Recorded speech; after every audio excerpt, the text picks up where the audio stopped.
Hello, very good morning and welcome to Athavan newspaper highlights. Today, Friday, 13th of January 2017. This is Edward with the highlights of today's English newspapers. As usual, we have three leading daily newspapers for the highlights: Daily Mirror, Daily News and Ceylon Today. Firstly, let's have a look on the Daily Mirror. The main headline says, Royal College Grade 1 admissions, 31 applicants delisted. An inquiry was launched after complaints were received from several parents about the use of fraudulent documents. 31 children who had allegedly used fraudulent documents when applying for admission to Grade 1 of Royal College in Colombo will be delisted. Education Minister Athavan Karyavasam said yesterday, adding that admissions which were put on hold would be resumed next week. Draft proposal in 2000.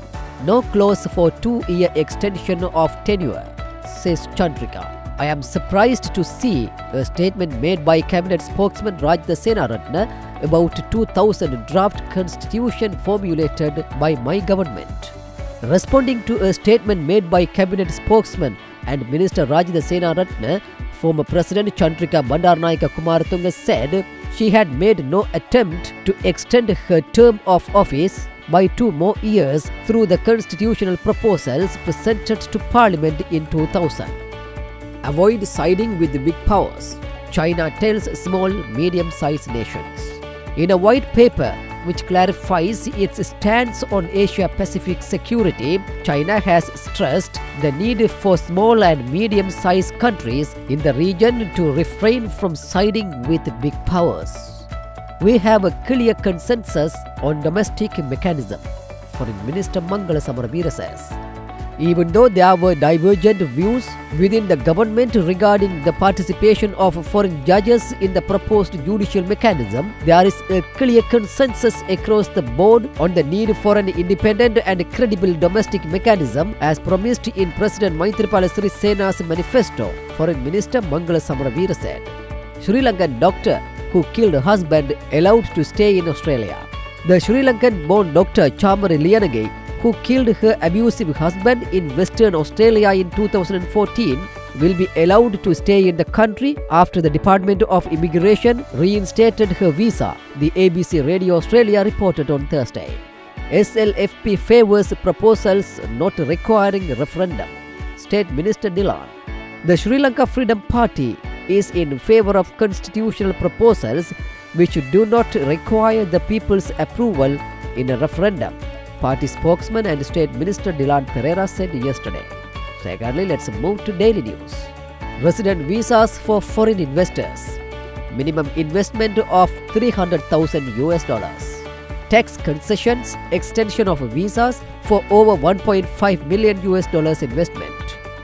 Resident visas from 2 to 5 years would be granted to foreigners who would make a minimum investment of $300,000 in Sri Lanka, Finance Minister Ravi Karunanayake said. The Finance Minister added that the government will also grant tax concessions and extension of visas to foreigners who invest over $1.5 million in the country. With restoration of GSP+, Lanka can export any product to European market, says Prime Minister. We will be able to export any product to the European market without any export levy or duty, with the European Union's decision to remove significant import duties on the Sri Lankan products by restoring GSP Plus trade access to Europe's export market, Prime Minister Ranil Wickremesinghe said. Ministry uncovers eye lens racket. The Health Ministry has received information about eye lens racket, where an eye lens imported from India for 6,000 rupees is sold in Sri Lanka for 25,000 rupees, Health Minister Dr. Rajda Senaratne said. Finally, let's move to Ceylon Today. China unveils role in regional security, cautions smaller Asia-Pacific states. China says that small countries need not and should not take sides among big countries in its new white paper released on Asia-Pacific security. The State Council Information Office of China, through the Chinese Embassy Colombo, noted their stance on issue of regional concern in its white paper titled China's Policies on Asia-Pacific Security Cooperation, released on 11 January. Drunken cop knocks down mother and son. A 63-year-old woman lost her life and her 21-year-old son was seriously injured yesterday when a drunken policeman drove a three-wheeler into them in the vicinity of the Sri Sanarama temple at Elagama. If no solution given before 17 January, lottery sellers to protest again.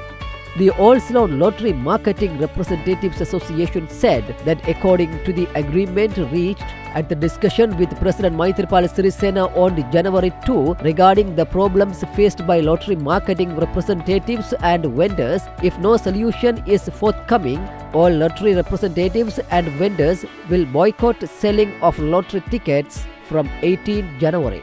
Sambandhan gets Ratnasri's official residence.